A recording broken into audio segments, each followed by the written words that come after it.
1. Hey guys, this is Dartamos Dominions, and I am here with 2 of our previous co-hosts. Say hi, Ballin.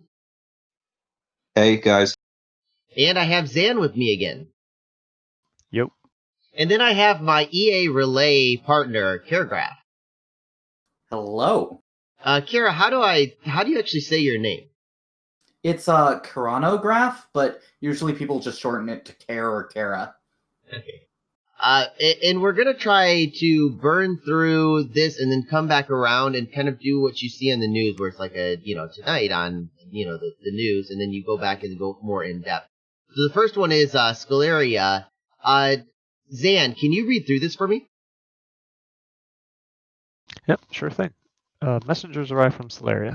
It's a funny story. Even though I took a nice throne, which is the golden throne that will give me adepts of the golden order, this will break my mage core into high fire and earth magic. The only downside is I can't recruit any until have a castle, since all of my other castles around it has took all of the rec points, so it's sitting at 0 until then. Okay. Ashdod gave us a death package. Boring raid. He's pinging the Kraken, which he's scared of. Ulm has taken back from the troglodytes and took huge damage while doing so. What do you think about sending this much, Ballin? Is this good, or should he have sent less? Well, I think that's fine. Trogs have high HP and trample, so they're not fun to fight with humans. Okay, another raid. Scaleria is still going underwater. They're pinging. He's pinging Vanheim. Another raid. Another ping. Another raid. And of note, Ashdod is now being attacked by Satis. Let's see. Karaunograf. Vulturing. Is it smart? Not smart? Is it nice? Not nice? I mean, it's pretty much always smart in my opinion. You might as well if people are going to be dead anyway. It's not like they're going to complain. Nice? Who cares? Another raid. Oh, by the way, I can't remember if Airmore. I think Airmore did attack last turn Vanheim, so that war is now on. A Hydra showed up and just wrecked up on Vanheim. Hydras, how scary are they, Ballin? If you don't have fire magic and have living troops, they're pretty scary. But if you have fire magic, they're not super scary. Okay, and our troops are deserting us, and Mary's whole insight is killing us. Okay, so let's hit first on the Scaleria message. Fire and Earth. How good is Fire and Earth on Scaleria? Kara, do you like how? What he got was this golden throne with these golden order adapts. How happy would you be as Scaleria? So I think it's a relatively big deal.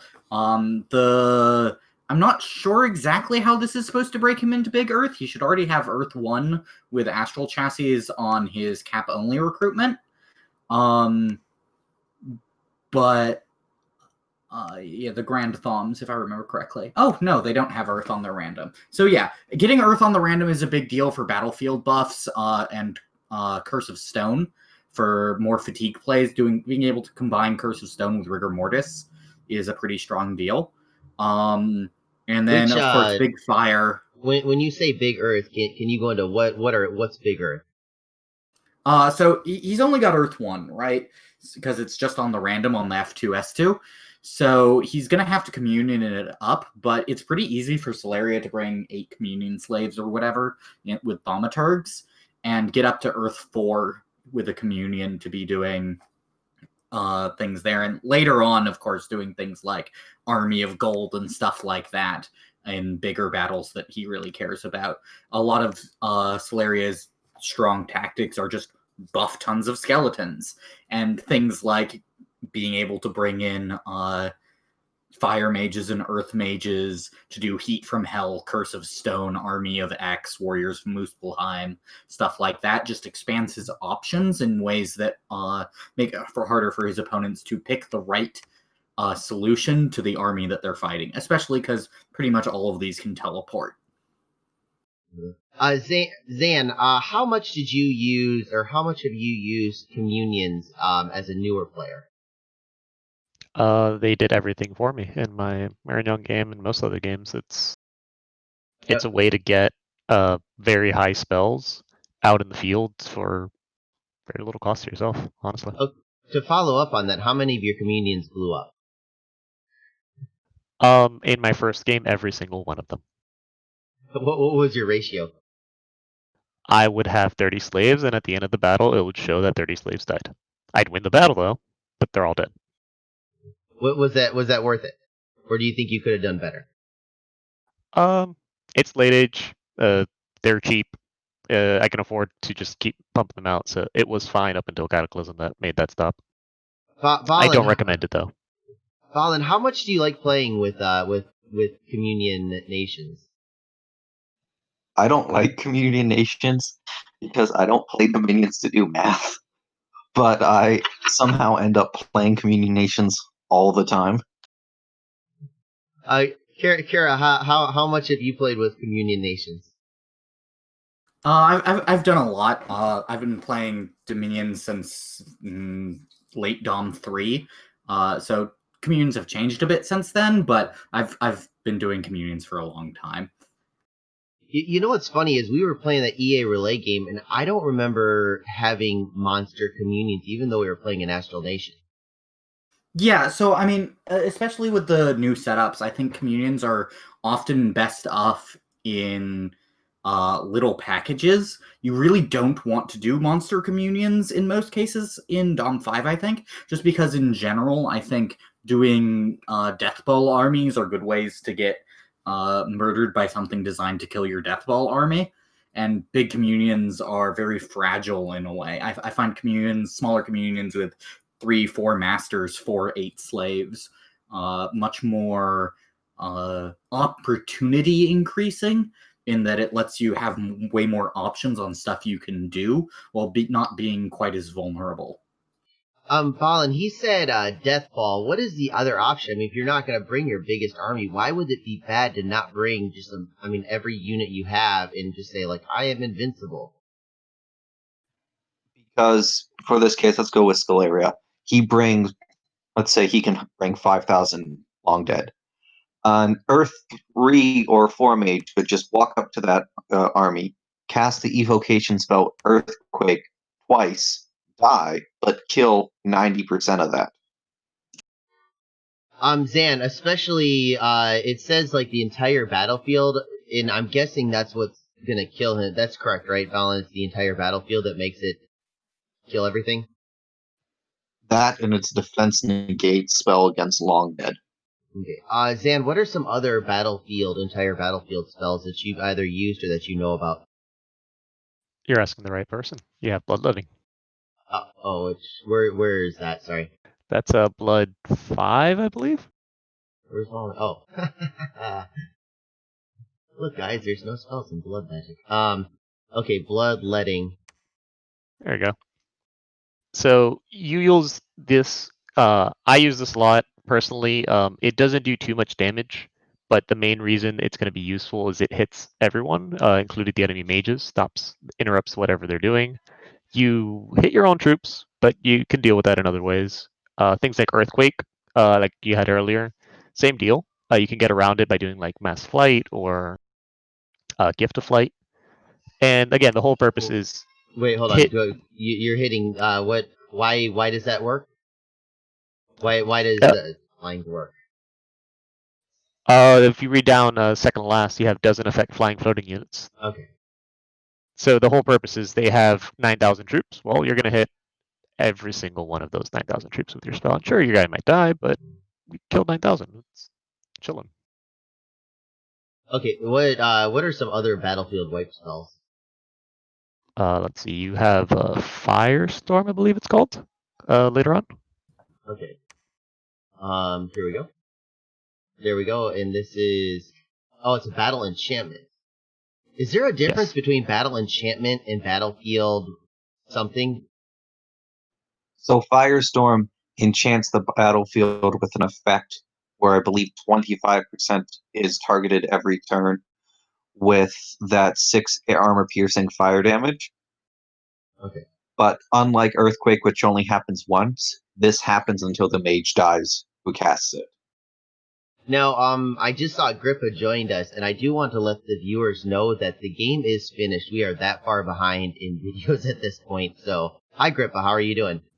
Hello, I was just gonna watch to see what was happening. Okay, so you have another one as Satis. You had another battlefield enchantment style thing, as Satis. What does Satis use as battlefield enchantment? You're putting me on the spot here. I was gonna do foul vapors against. I don't know when this is being recorded. I don't know what episode, what turn you're on. We're still way behind, so don't reference anything too far in the future. But okay, so foul vapors it does poison. Now my question is, Kara, how do you? I mean, because how do you stop something like foul vapors from just wiping your entire army? So in my opinion, there's 3 ways that you can really deal with the spells like Foul Vapors. The first and most obvious is just be immune. Foul Vapors is only dealing 5 armor negating poison damage. It's a little bit complicated because of Foul Vapors is a cloud effect, and so it's actually happening 3 times a turn on a quarter of the squares rather than once a turn. So it's rolling the dice a lot. So you actually need like 8 to 10 poison resist in order to not die to poison, despite the fact that it's only dealing 5. That's the most easiest way to deal with it. The other way is just kill the caster. If you can just kill the enemy army fast enough, Foul Vapors won't trigger enough to kill your army. And then so that was 1, or no, that was 2, right? What's the third one?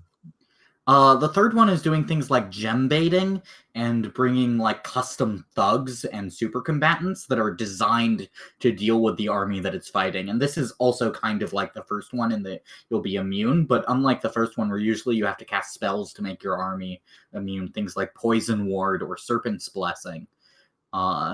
Serpent's Blessing is there under, there, plus 10 poison resist to the whole army.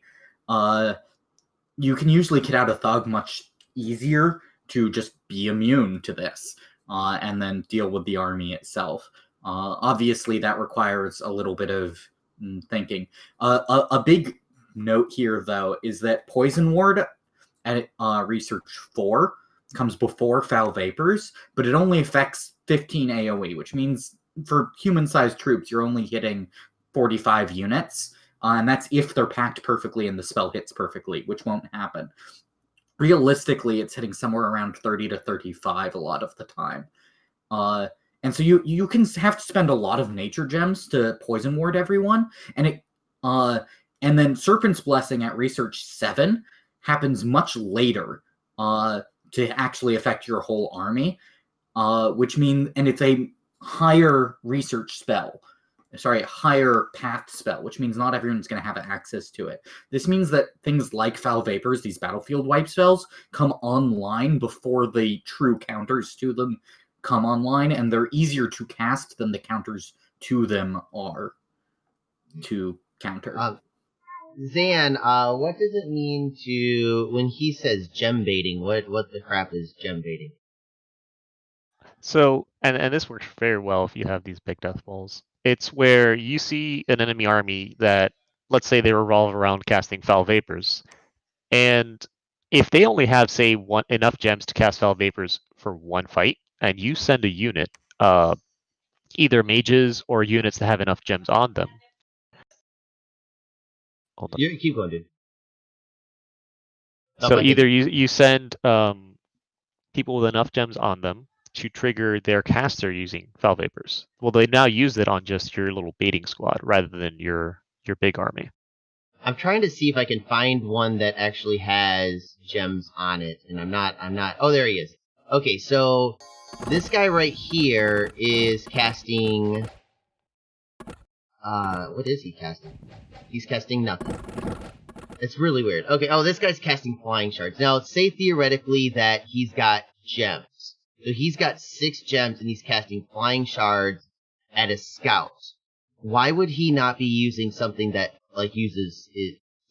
So would he use the gems on this guy or not? So Okay, I'll let him have it. Go ahead. okay. Okay, so the AI works kind of weirdly in this, in that it looks basically at what it thinks the opponent's threat is, and it rates this based on like what the enemy's magic paths are, how much hit points they are on the battlefield and units, stuff like that. And if it doesn't think it's a high enough threat, it will decline to cast spells, including spells that you've scripted to be cast, which means that it won't use spells that maybe you wanted it to cast anyway sometimes. But if you can hit that sweet spot where you bring something in that the AI thinks is a high enough threat, but is like not actually that valuable, you can get your opponent to spend a lot of gems doing something that doesn't actually matter, and then like just retreat from the battlefield or something. And your opponent spent a bunch of gems to do nothing. Ballin, what is a what would be a like when it says big enough threat? What would be a big enough threat? Well, for this example, a twice-born death mage that just sits there and casts Horde of Skeletons would be a perfect threat to trigger gem use in this situation. Would it? Yeah, I don't. give it enough gems. Well, I mean, because. Yeah. Sorry, my son wants in. So.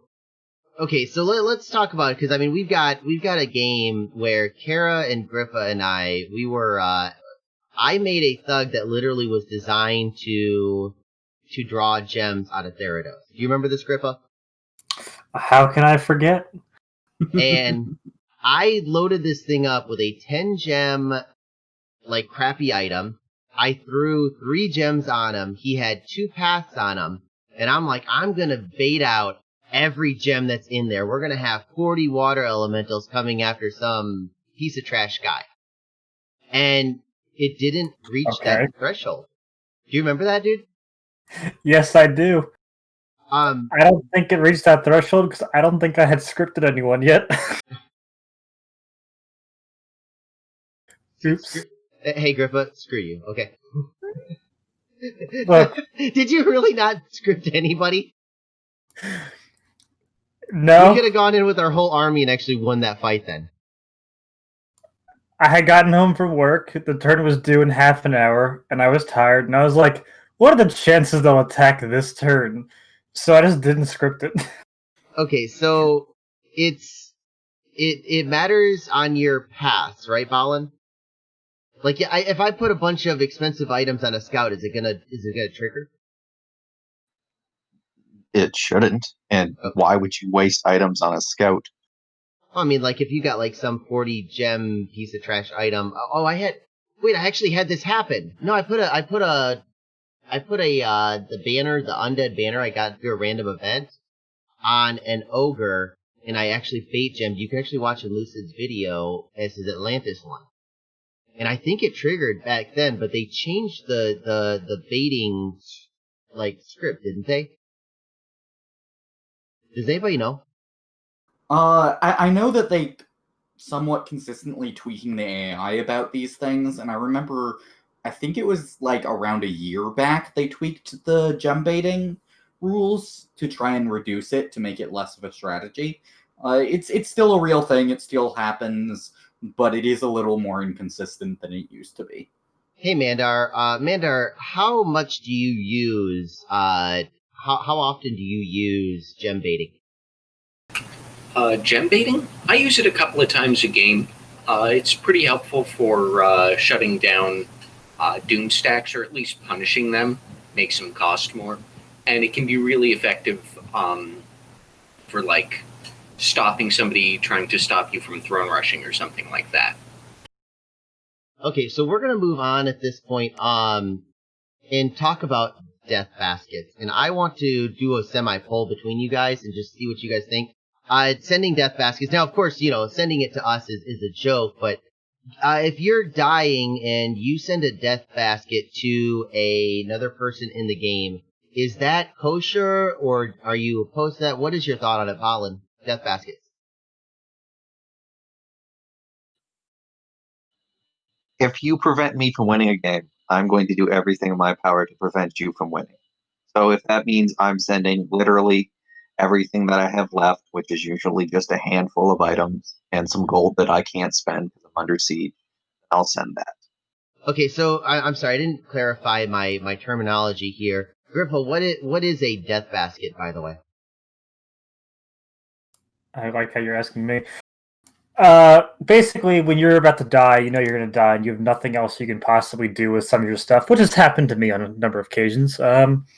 You can opt to give all of your gold and your gems and items to another player in hopes that they either avenge you or are able to do something with them that you couldn't. I don't really like doing death baskets, but some people view it as like a, you know, who was the first lady who saved Washington's portrait in the War of 1812, like that sort of thing. Madison. Like Madison's wife sneaking out with the portrait, like, you know, as your capital burns to the ground. But yeah, it's a little controversial to some people, not as controversial to other things, like everything regarding naps. But I can understand both sides. So you said you've done it before, correct?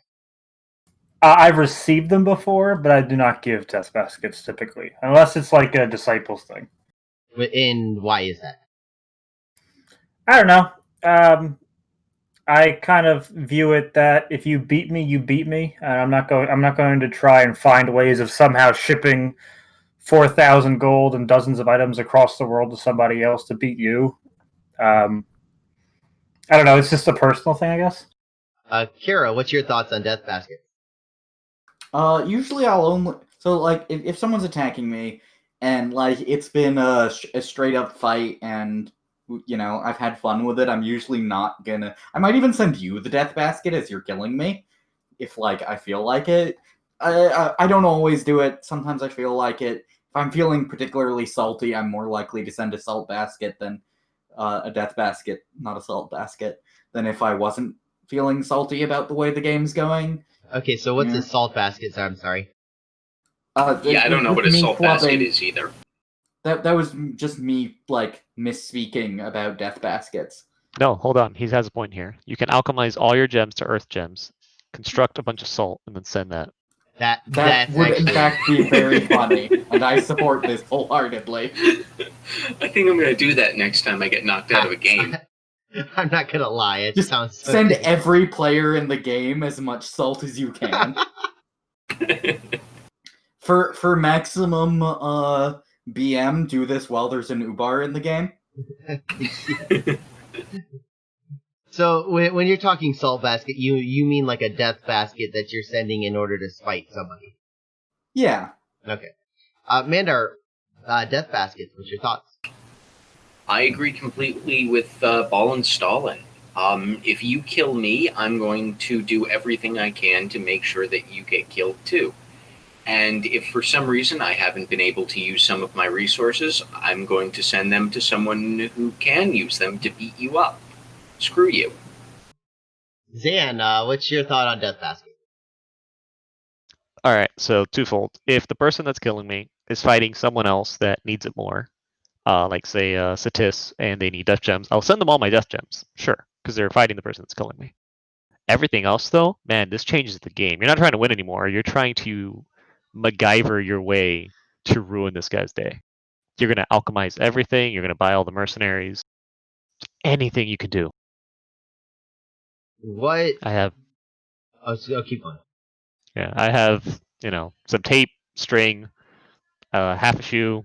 I'm going to find a way to take down your army with that.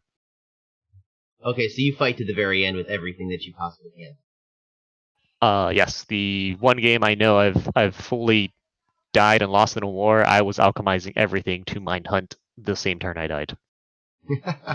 Everything must go. Did I send you a death basket in new castings? I don't remember. Yes. I'm fairly certain there was something salty. So, Grippa, you were playing in the new casting game as well. Who were you playing as? Well, that new casting was way before I was Ukard there. Bad memories. He was Utgard. He and I Oh, were at he's in. war the entire game. Okay, let's move into the some of these other turns real quick. Okay, this. Oh, I'm so glad you're here, Grippa. Oh, God damn Okay. this Kraken. What is the scariest thing on this entire screen right here? Well, at first there was the Kraken, but then it turned out that there was a mage there too, which also sucked.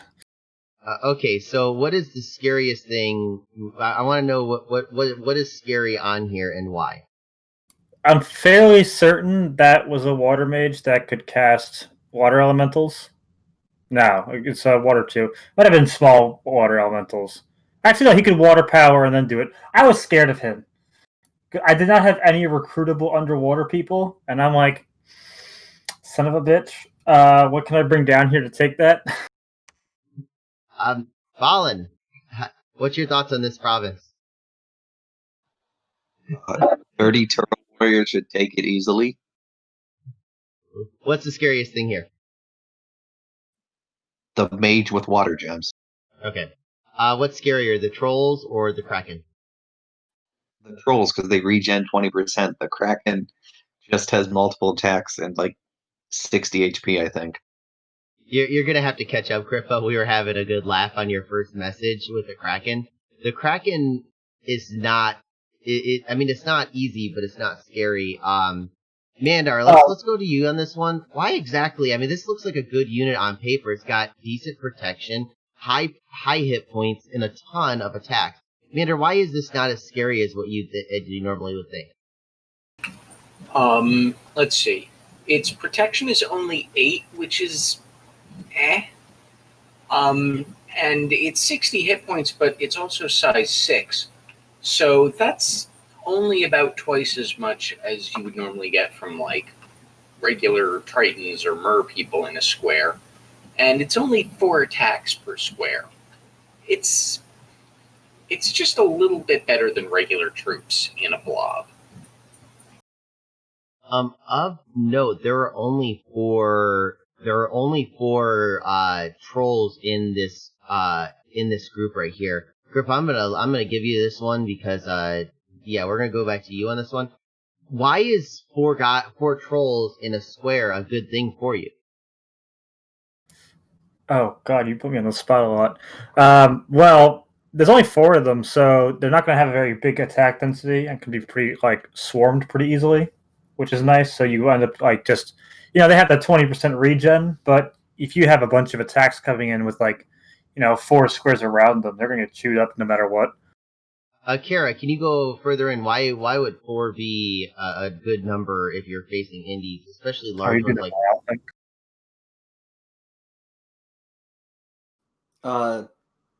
Basically, you just surround them.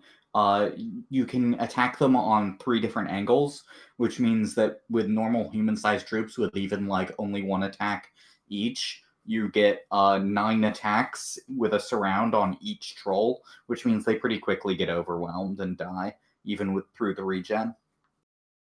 It might be worth noting that 4 is just below a critical morale threshold of 5 units in a squad, I think. So that'll make them more easy to rout. What do you mean by that? Can you go farther into that, Mandar?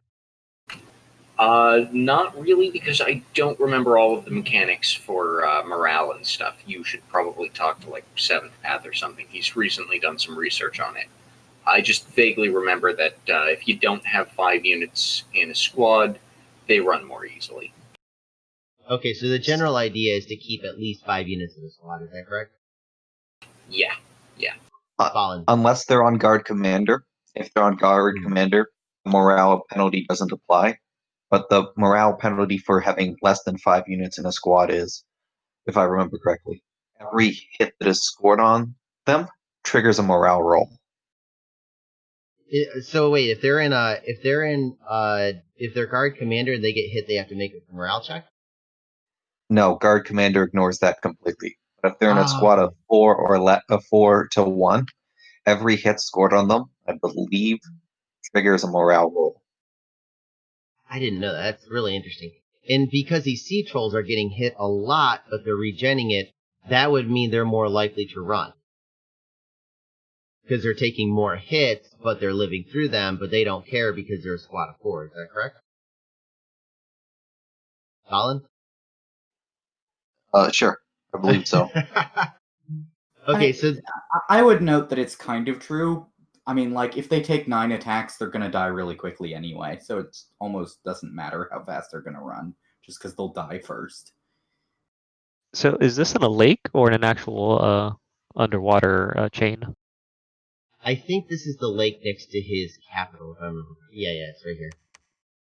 This is the lake north of the 100 resource provinces cap circle. All right. Grippa, you realize that MA Satis has recruitable Water 2 mages, right? Yeah, but I get them underwater. It was a There's goal. 5 gems. It was a goal. And what I'm trying to get at, guys, is if these Marshmasters, if they get Water 2, you can buy either a Ring of Water, or you can craft a Ring of Water Breathing, or a Shambler skin suit at Construction 2. Send them underwater, and they will make their own water elementals. So we're talking about water elementals. We're gonna throw this one off to Kara real quick. Why are we talking water elementals so much? Water elementals are very, very scary underwater. They have a lot of attacks. Their attacks are armor piercing. They regenerate a lot, and they can only take a certain amount of damage because they're multi-shaped monsters, which means that when something like does a whole ton of damage to them, it just breaks them into their next shape rather than actually killing them. This makes them very frustrating to deal with underwater, combined with how much they regenerate. And they are basically by far the best unit underwater. Mandar, how do you kill if somebody brings, like a ton of water elementals? How do you beat that many water elementals underwater? Well, the easiest way is to not kill them, but to kill all of their casters, and then those magic beings just sort of dissolve. So if you were to, let's say you're playing as Satis again, you go underwater, you cast Foul Vapors, and you kill the enemy water elemental casters. Suddenly those water elementals aren't a problem anymore. Now, does Foul Vapors work underwater? Yes. Kind of As does weird. Rigor Mortis. Yep, a Grippa, lot of go ahead. spells don't, but weirdly it does. Grippa, do you want to go into it real quick? No, I just think it's weird that vapors are going in the water. Oh, Small thing.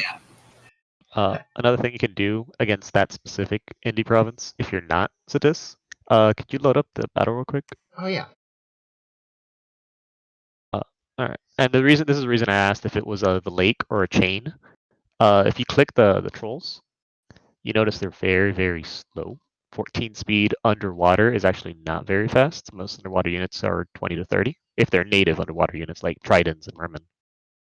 And Mandar said this already, using Foul Vapors, you kill the caster. Well, if you kill the caster here, who's fairly undefended, trolls are no longer a problem. Okay. You could also throw a basic air evo at that because I believe its lightning bolt works underwater as well. Lightning bolt works underwater. Really? What? Lightning bolt. Holy crap! I had no clue. Can Thunderbolt? No, I don't think that one does. What? What? I think I need to report This this is as a why I bug. lose games.